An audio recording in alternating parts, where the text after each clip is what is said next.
Merci. Merci pour l'invitation. Hein, c'est vraiment un plaisir de discuter avec mes collègues rennais, hein, et d'aborder de nouvelles communautés telles que les sédimentologues et les spécialistes des sciences de l'environnement planétaire. Hein, c'est vraiment un plaisir. Donc le message principal que j'ai à faire passer aujourd'hui, c'est que finalement, moi, je suis un scientifique. Je me classifie comme un géophysicien, hein, mais je travaille essentiellement maintenant sur les dunes. Et j'aime bien explorer l'objet dune dans différents environnements et différents contextes pour, à partir de la physique des dunes, en apprendre davantage. Et dans tous vos sujets, là, eh bien, j'ai reconnu cet objet, à la fois dans les couches sédimentaires, hein, présentées par Sylvie, ou bien à l'est et à l'ouest du delta de l'Okavango. Je me demanderais même si les feux de forêt ne pourraient pas réactiver des champs de dunes. Donc, vous voyez, cet objet-là, on le retrouve un peu partout. Et ici, au sein de la communauté parisienne, on a une assez forte communauté, mais plus axée sur les principes physiques à l'origine des dunes. Et ben, j'ai vraiment envie d'étendre mon activité vers des activités, je dirais, plus géo. Et donc, je suis très content de cette invitation et j'espère que nous aurons l'occasion de travailler dans le futur. Donc, j'ai intitulé mon exposé Paysage dunaire. Alors, expérience et modèle, c'était pour faire plaisir à Marc, hein, parce il me met dans cette catégorie de modélisateur, et c'est vrai d'ailleurs, hein, c'est l'origine, mais vous verrez qu'il y a quand même pas mal d'observations et d'expériences assez amusantes.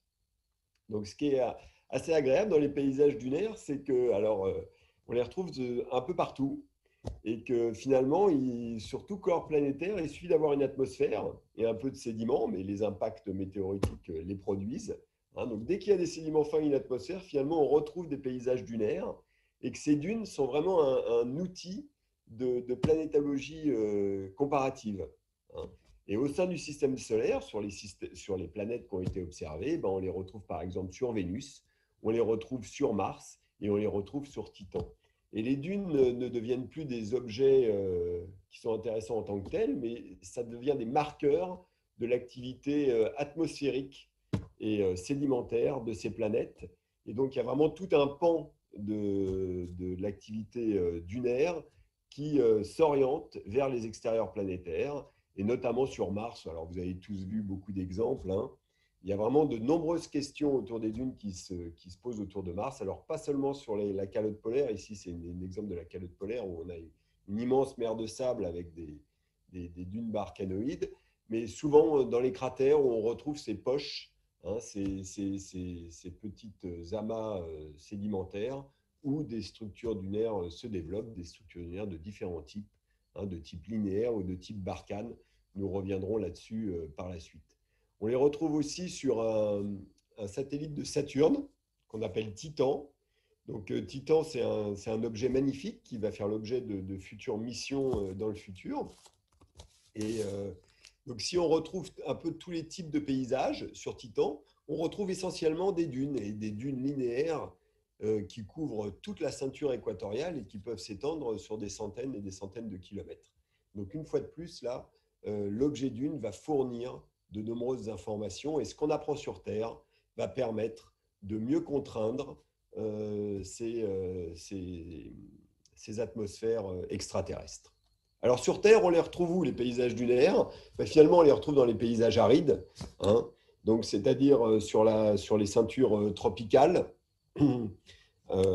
et en bordure souvent occidentale des continents. Donc c'est ce qui se passe dans la majorité des cas ici, mais on retrouve aussi bien sûr la célèbre la ceinture de poussière asiatique qui concentre aussi de nombreux déserts. Et donc, dans l'ensemble de ces zones arides sur Terre, arides ou extra-arides, eh bien, on retrouve de magnifiques motifs. On retrouve des dunes de différentes formes avec une certaine périodicité. Et ce sont ces formes, ces orientations et cette périodicité que l'on tente d'expliquer, puis d'explorer pour en apprendre davantage sur ces environnements. Mais finalement, juste là, hein, c'est là où on voit l'ouverture. C'est vraiment ça qui me passionne dans mon activité actuelle, c'est vraiment de tenter d'expliquer l'ensemble de ces motifs et d'en apprendre davantage. On aurait tendance à dire c'est très compliqué, on n'arrivera jamais à démêler toute cette complexité, mais je pense que maintenant, grâce à des récents progrès et grâce parce qu'au travail qui a été fourni au cours de ces 2 dernières décennies, eh bien, on commence à pouvoir expliquer l'ensemble de ces motifs et maintenant, on va pouvoir s'en servir pour en apprendre davantage. Donc, ça c'est la question éolienne grande échelle, mais ce qui est important de comprendre, c'est que vraiment l'objet dune, on le retrouve un peu partout et que c'est vraiment une réflexion pluridisciplinaire, à la fois en sédimentologie, en exploration géophysique, en géomorphologie, on les retrouve dans de nombreux contextes. Et tout ce que j'apprends ici je vais essentiellement parler des dunes éoliennes, mais finalement, en tant que modélisateur et physicien, à partir du moment où un fluide cisaille un granulaire, finalement, tout ce que je vais vous dire s'applique tout autant. Et donc, hein, dès qu'on parlera de dunes dans les rivières ou de dunes sous-marines ou de dunes côtières, eh ben tous les résultats que j'obtiens peuvent aussi s'appliquer à ces différents contextes. Hein. Et bien sûr, au contexte industriel, à partir du moment où on a un milieu granulaire qu'on déplace, eh bien, on peut retrouver des motifs qui sont très similaires à ceux que l'on retrouve sur Terre dans des contextes éoliens. Alors, c'est une réflexion pluridisciplinaire, mais qui fait aussi appel à différentes échelles et à différentes compétences. Hein. C'est-à-dire qu'on comprend bien que c'est le déplacement du sable qui produit les dunes, donc il y a toute une physique à l'échelle du grain qui doit être intégrée pour analyser les phénomènes de transport, comprendre les mécanismes gravitaires hein, lorsque des avalanches se déclenchent. Hein. Donc il y a vraiment une physique de petite échelle et aussi une problématique globale. Et on doit s'intéresser à des problèmes de désertification, à tous les problèmes de poussière atmosphérique. Hein. Donc ici, on a les zones, les différents types de végétation. Ici, on a les zones sources des poussières atmosphériques. Donc tout ça, c'est des problématiques globales qui concernent l'objet dune, parce que c'est vraiment le marqueur de l'aridité et finalement du transport sédimentaire. Donc, la science des dunes, elle intègre une composante du physique du transport sédimentaire, elle intègre aussi des problématiques de météorologie dynamique et bien sûr des problématiques de géomorphologie. Et c'est pour ça que j'essaie de tisser des liens transdisciplinaires et que, en ce moment, j'essaie d'étendre ces liens transdisciplinaires vers des périodes de temps longues, notamment en collaborant avec Laurie Barrier sur des problèmes de source to sink associés à de la dynamique dunaire. Donc, ce n'est pas ce dont je vais vous parler aujourd'hui. Aujourd'hui, je vais vraiment me concentrer sur l'objet dune et essayer de vous faire un peu un panorama des activités qui ont été menées au cours de ces différentes années. Alors, pour bien comprendre les dunes, il faut d'abord les classifier en termes de forme. Hein. Donc, pour moi, il existe 3 grands types de formes dunaires. Il existe les formes en croissant, ici, lorsque les dunes sont isolées. Hein. Donc, on voit, c'est une forme, on appelle une barcane. Hein. On voit ici un campement qui a été établi derrière la barcane pour se protéger du vent qui vient de la gauche. Hein. Donc, on voit que c'est vraiment une forme en croissant avec 2 cornes ou bras qui s'étendent dans le sens du vent, de part et d'autre de la partie centrale qui est la plus élevée. On a aussi des dunes linéaires, donc qui forment des dunes périodiques avec de longues crêtes qui s'étendent sur de très longues distances. Et là, on pourra distinguer des dunes linéaires qui sont asymétriques, c'est-à-dire qu'on voit ici très bien que la face au vent a une pente plus faible que la face, aval. Hein. Et ici, on a des dunes symétriques hein, qui traduisent que les vents soufflent de part et d'autre, des dunes linéaires symétriques, tout autant périodiques, hein, et qui traduit le fait que les vents soufflent de part et d'autre de la crête, alors qu'ici, le vent souffle seulement d'un côté de la crête. Hein. Donc, on a les dunes en croissant, les dunes barcanes, les dunes linéaires, et on a aussi ce qu'on appelle les dunes étoiles, qui ont la caractéristique de produire des crêtes avec de multiples orientations. Donc ça, c'est les 3 grandes formes dunaires, et je dirais que toutes les dunes peuvent être un peu associées à ces différentes formes. Alors, qu'est-ce qui contrôle la forme des dunes? Eh ben, dans les années 80, eh bien, les premiers papiers sont sortis là-dessus. Il y a en gros 2 grands paramètres qui sont la directionnalité des vents et la disponibilité en sable. Lorsqu'il n'y a pas beaucoup de sable et que les vents sont unidirectionnels, eh ben, on produit ces tas de sable qui, sous l'effet du vent, adoptent cette forme en croissant typique des barcanes. Sur des vents unidirectionnels, si on augmente la quantité de sable, eh bien, on va former des grands cordons dunaires qui vont être les dunes linéaires asymétriques. Alors là, je me suis planté, bien sûr, parce que j'ai transféré mon mon diaporama en français hier, et donc bien sûr, je me suis trompé. Donc ici, c'est les dunes asymétriques, hein. Donc on voit des dunes qui ont une face au vent très plate et qui derrière ont une phase d'avalanche qui correspond au transport du sable sur ces dunes. Lorsqu'on fait varier la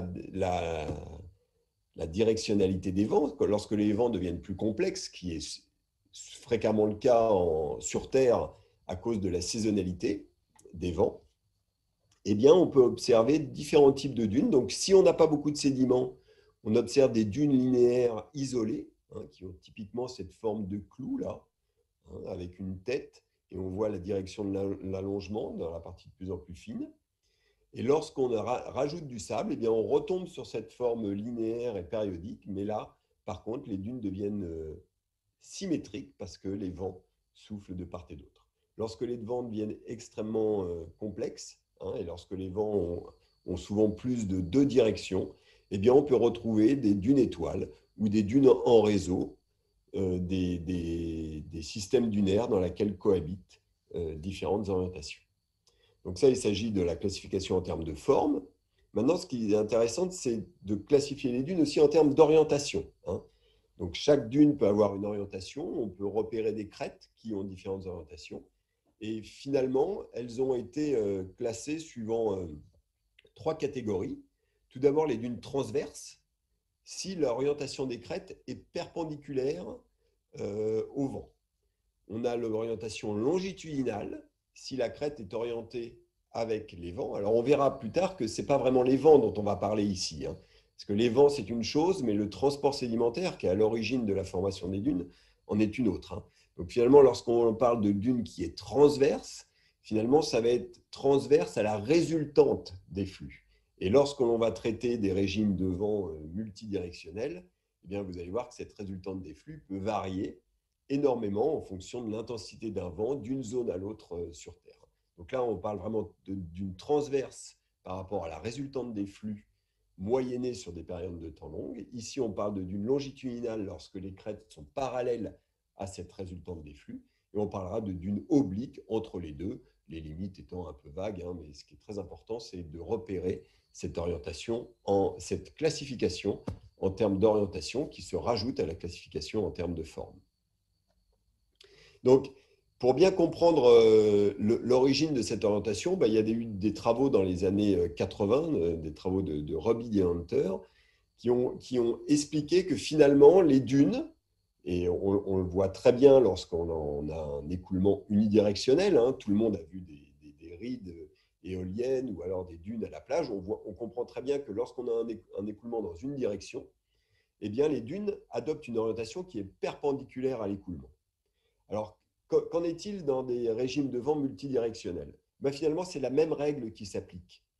C'est que finalement, ce qui fait pousser les dunes, c'est les flux qui sont perpendiculaires à la crête. Et donc, les dunes vont adopter l'orientation pour laquelle les flux perpendiculaires vont être maximum. Et donc, c'est ça la règle qui contrôle l'orientation des dunes et qui va déterminer l'orientation des dunes. Mais on verra qu'aussi, il y a d'autres effets, mais finalement, c'est ça.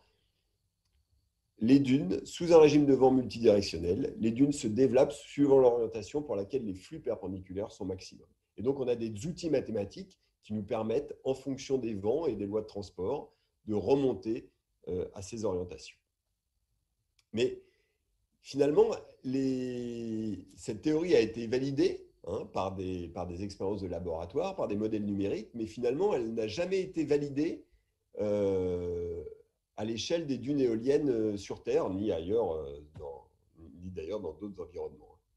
Donc, c'est parce que finalement, on n'a jamais pu observer la formation des dunes, parce que ça prend des échelles de temps très longues et dans des contextes souvent très difficiles, hein. Et en plus, on ne connaissait pas les vents qui étaient à l'origine de ces dunes, parce qu'on n'a pas accès à des données climatiques fiables sur des échelles de temps longues, et que finalement, il existe aussi une taille minimum pour la formation des dunes éoliennes, et que donc finalement, on n'a jamais eu, on ne peut pas reproduire en soufflerie la formation des dunes, tout simplement parce qu'on n'est pas capable d'avoir des souffleries suffisamment grandes pour mettre des tas de sable suffisamment grands des écoulements dans différentes directions. Donc, pour ce but, ce qu'on a décidé, c'est on a fait une petite expérience à l'échelle des paysages, où finalement, le principe était simple, hein, c'était de caractériser et de quantifier le développement des dunes dans un environnement naturel. Donc, pour cela, on a fait une expérience, mais c'est ce que j'appelle une expérience à l'échelle des paysages, c'est-à-dire qu'on a façonné les conditions initiales, on a mesuré les conditions limites, et à partir de mesures fréquentes de la topographie et de mesures continues des conditions météorologiques, et bien finalement, on a pu essayer de mieux comprendre comment se développer les dunes. Alors, pour ça, on a utilisé un outil de haute technologie, ça s'appelle le bulldozer, hein, et j'en profite pour remercier mes collaborateurs, hein. Donc, vous voyez qu'il y a deux types de collaborateurs. Il y a le collaborateur gaulois et il y a le collaborateur chinois, car ce type de manip ne peut être fait que dans des endroits où on dispose de certaines facilités, et ça a été fait dans un désert chinois qui se situe ici, hein. Donc, c'est le désert du Tengger, qui est finalement la bordure sud-est du désert de Gobi, hein. Juste bloqué par le fleuve jaune. Ici, on est dans le désert du Tengger, et c'est là qu'on a décidé d'aplanir le désert. Donc, la technique qui a été utilisée, c'est le bulldozer. Donc, vous voyez que ça, vous repérez la tour météorologique ici et ici, hein. Donc, finalement, ici, c'est le même site, hein. C'est exactement la photo prise du même endroit, avant ou après l'aplanissement. Donc, ici, j'ai un de mes collaborateurs. Alors, il n'est pas très grand, mais vous voyez que c'était quand même des belles dunes. Et donc, on a aplani ces dunes. Et les Chinois, ils y arrivent très bien, hein. Pour aplanir une dune, ben, on met les crêtes dans les trous, et finalement, c'est assez rapide. Et ils font ça sur des dizaines d'hectares régulièrement pour aménager leur territoire. Donc, il n'y a aucun problème. Un bon bol de nouilles, et ça se fait assez facilement. En 2 jours, on passe de cet état-là à cet état-là. Donc, ça avait été fait en 2009 initialement, à l'échelle de plusieurs hectares, hein. Et donc, vous voyez ici une vue Google Earth du site expérimental en 2011. Et donc, vous voyez que la zone qui a été aplanie ici, par rapport aux dunes, je dirais, historiques, qui continuaient de migrer au sein du paysage. Vous voyez ici la zone qui a été aplanie et la zone qui a été instrumentée. Alors, on ne s'intéresse pas à cette grande zone, on s'intéresse vraiment pour avoir des mesures précises de topographie, on s'intéressera à des zones beaucoup plus petites. Et notamment, on a recommencé l'expérience en 2014, et vous voyez ici qu'on a en gros aplani un grand terrain de foot. Et vous voyez ici l'image au 10 avril 2014. Et vous voyez qu'à partir d'un lit initialement plat, on a vu apparaître une petite oscillation en novembre 2014, et 2 ans après, en octobre 2016, les dunes avaient atteint plusieurs mètres de hauteur. Et donc, grâce à un suivi topographique précis de ces dunes, on a pu complètement étudier la dynamique de ces dunes, pour finalement obtenir un paysage où les nouvelles dunes coexistent avec les anciennes, mais qui sont bien sûr beaucoup plus grandes. Donc, ce qui est fondamental dans cette zone, et pourquoi c'était une zone intéressante, c'est que vous avez ici une rose des vents et ici une rose des flux qui est déduite de ces vents à partir d'une loi de transport, hein, prenant en compte le seuil de mouvement, hein. Tous les écoulements d'air ne déplacent pas du sable, il y a un seuil, hein, et c'est fondamental dans la physique du problème. Mais vous voyez qu'ici, les vents sont bidirectionnels, et que finalement les flux de sable sont eux aussi bidirectionnels. Donc c'était un endroit tout à fait sympathique sur lequel on allait pouvoir explorer cette relation entre les vents multidirectionnels et l'orientation des dunes. Donc ici, vous avez quelques données qui ont été acquises donc entre 2014 et 2017, hein. Vous avez ici l'évolution de la topographie sur les temps courts, hein. Vous voyez que le vent, alors attention, j'ai réorienté pour des questions, hein, mais vous voyez que finalement, vous voyez que là, on passe de l'échelle de couleur représente 40 cm, hein, 40 cm sur à peu près 100 mètres de long. Donc, vous voyez que finalement, au départ, hein, vous voyez ici, quand on explore, il n'y a pas beaucoup de topographie, mais vous voyez que cette topographie évolue, et qu'au fur et à mesure, on fait apparaître un motif, et qu'on fait apparaître une périodicité, et que donc on est capable de caractériser l'émergence de ces formes, mais aussi la migration. Vous voyez ici la variation de ce petit tas de sable, vous le voyez migrer ici de la droite vers la gauche au sein de cette figure. Hein, et j'insisterai sur la gamme des échelles spatiales qu'on a explorées. Hein. Vous voyez qu'ici, on passe de quelques centimètres sur une centaine de mètres, et puis on passe à plusieurs mètres. Donc on explore 2 ordres de magnitude en termes de hauteur des dunes, qui nous permet d'analyser les différentes phases de croissance. Donc on a eu récemment des résultats extrêmement bons pour l'analyse physique de ces différentes phases de croissance, mais je vais me concentrer ici sur uniquement l'orientation. Donc on est aussi capable de suivre les dunes individuelles et de voir comment elles migrent en fonction des vents. Mais si on se concentre uniquement sur l'orientation et qu'on reprend la théorie que je vous ai expliquée, hein, c'est-à-dire qu'en fait on calcule les flux perpendiculaires et on intègre l'ensemble de ces flux perpendiculaires pour savoir quelle est l'orientation pour laquelle ces flux perpendiculaires sont maximum, on peut à partir des vents prédire l'orientation des dunes. Et c'est ce que vous avez en rouge ici. Donc ici vous avez le temps, et vous avez l'orientation en ordonnée, hein, et en rouge, vous avez la prédiction du modèle.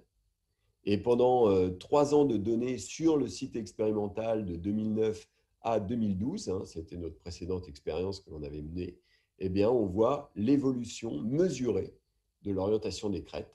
Et donc, on a pu valider comme ça la théorie, on a pu reconstruire un peu les modèles qui permettait de prédire l'orientation des dunes à partir des vents.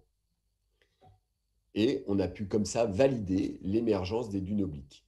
Donc, à partir du moment où on avait cette validation, on était capable de partir des données de vent et de prédire l'orientation, et vice-versa, d'observer l'orientation pour contraindre les différents régimes de vent qui avaient pu générer de tels motifs dunaires.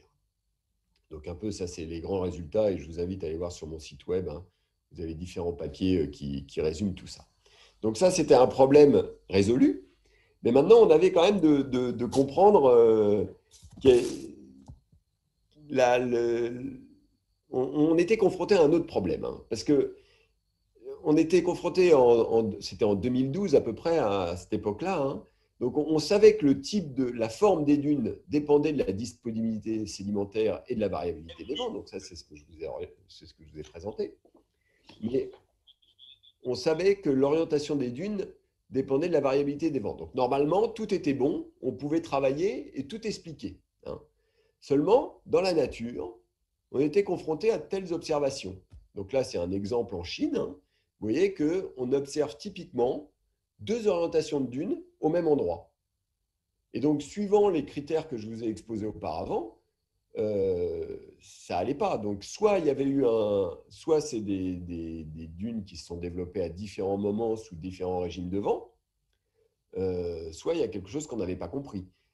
Et cette coexistence entre différentes orientations des dunes a été retrouvée un peu partout sur Terre.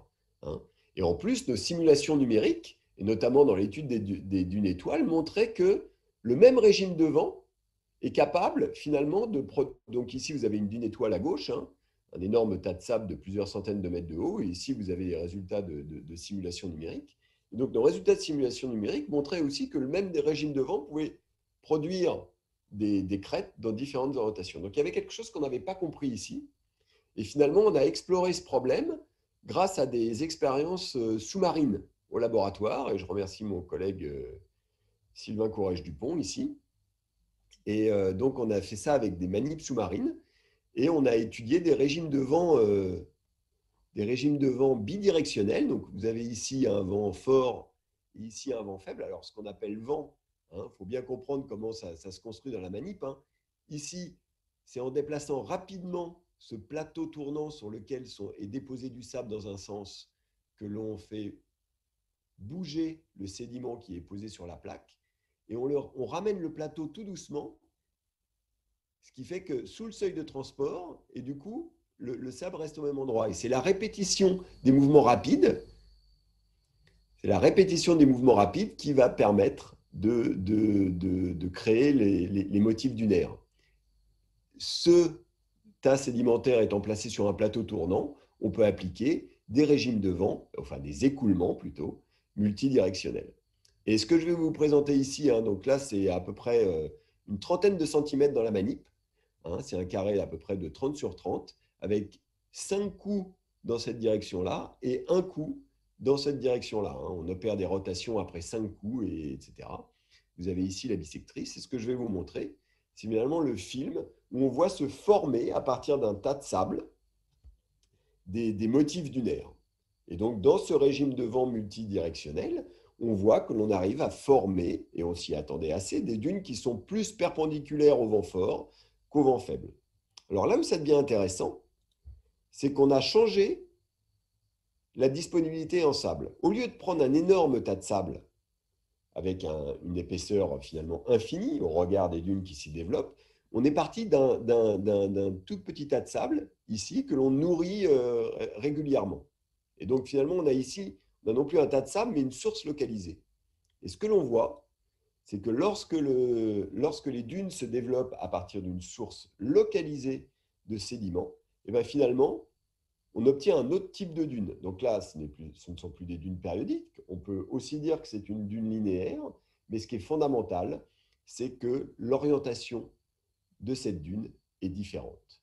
Et donc, ce qui nous a permis de montrer que finalement, il existait deux modes de croissance dunaire qui étaient associés à deux différents mécanismes produisant des dunes différentes en termes de forme, en termes d'orientation, et que c'était la disponibilité en sable qui contrôlait cela. Donc la disponibilité en sable ne contrôle pas seulement la forme des dunes, mais contrôle aussi leur orientation via deux mécanismes de croissance différents. Ici, les dunes poussent à partir d'un socle en hauteur. Ici, et donc avec les flux perpendiculaires. Ici, ce sont les flux qui sont transportés le long de la crête des dunes, qui permettent, en s'accumulant à la pointe des dunes, de faire croître cette dune et de faire que cette dune s'allonge.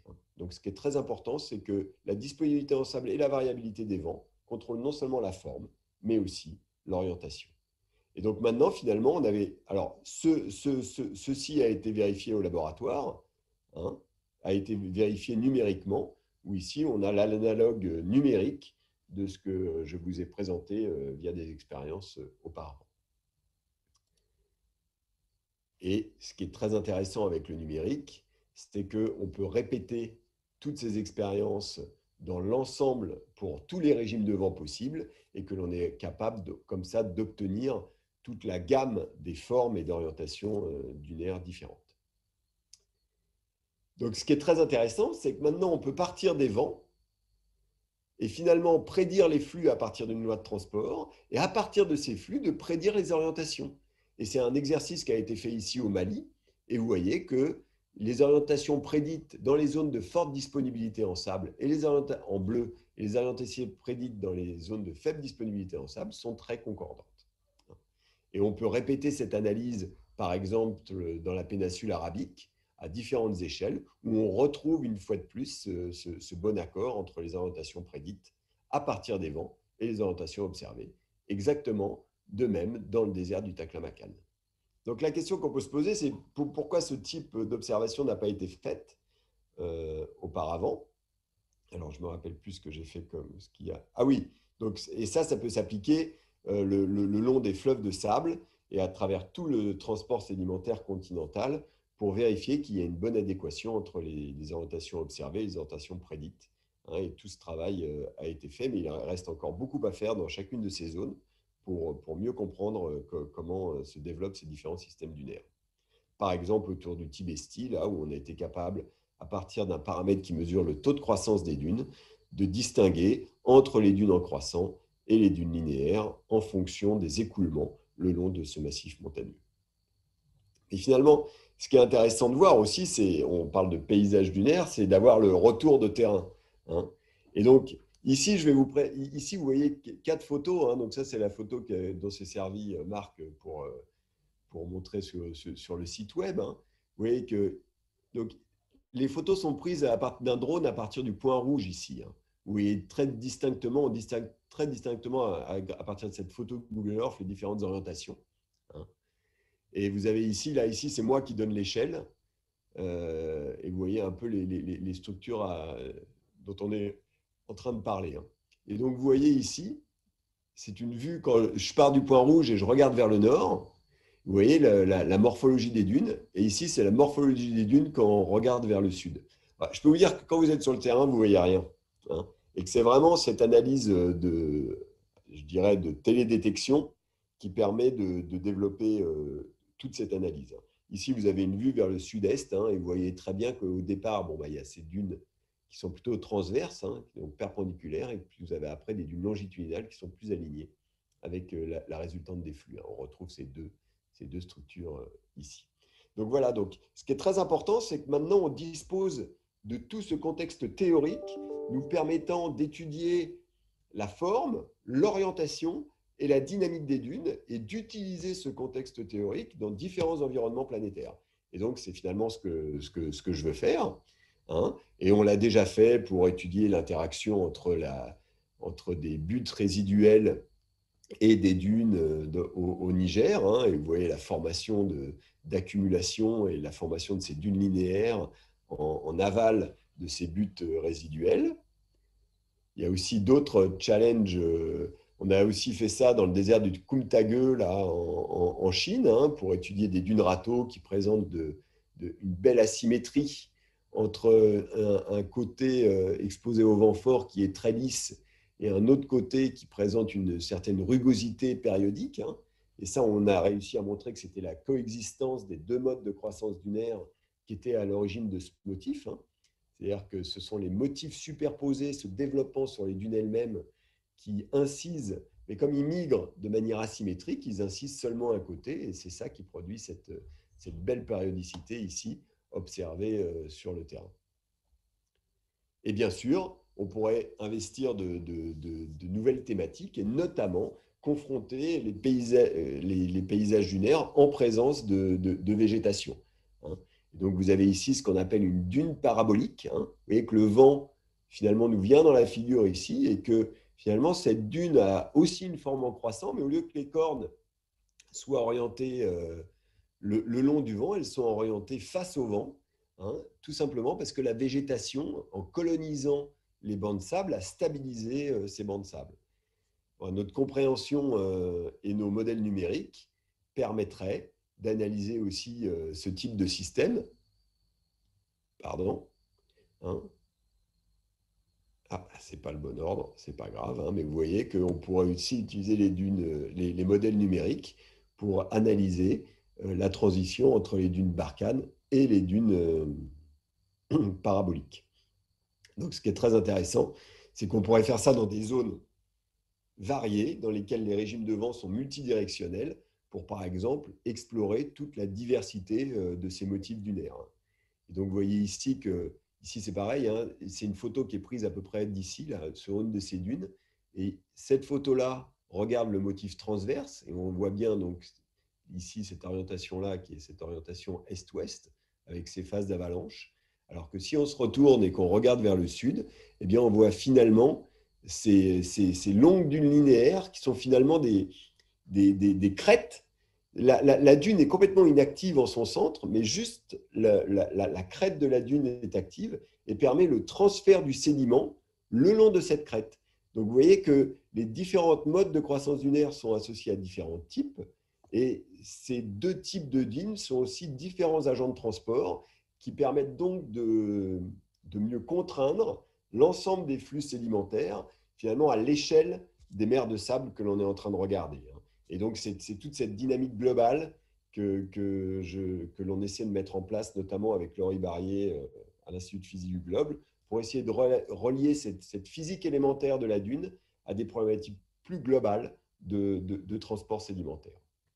Et bien sûr, hein, on peut s'intéresser au paysage dunaire côtier, où on retrouve ce qu'on appelle alors des dunes transgressives. Alors, je ne sais pas si en français c'est la bonne traduction, hein, parce que le terme transgressif s'applique plutôt à des lois ou à des comportements, hein, et pas à des objets dunaires, hein. Mais on pourrait aussi s'intéresser à toutes les dunes côtières et à leur dynamique, hein. Une fois de plus, grâce au modèle numérique, pour voir la transition entre un tas de sable et des modèles côtiers, mais aussi pour s'intéresser le long des dunes au développement de structures dunaires. Et vous avez ici une photo le long de la mer Baltique, où vous voyez qu'on observe le développement de formes barkhanoïdes et de formes transverses, typiquement les formes que vous observez ici, dans des conditions très particulières des vents. Voilà, donc c'est ma conclusion, hein. Les dunes sont un marqueur géologique qui nous permettent d'avoir accès aux caractéristiques du milieu sédimentaire, à la force et à l'orientation des vents, et ça sur des échelles de temps plus ou moins longues. Et à partir du moment où de toute façon les dunes deviennent végétées et qu'elles sont consolidées, on peut remonter vraiment au climat du passé. Donc c'est cette géophysique éolienne basée sur l'analyse des dunes que je tente de développer. Je serais très content de vous en dire davantage ou de développer des projets de recherche communs.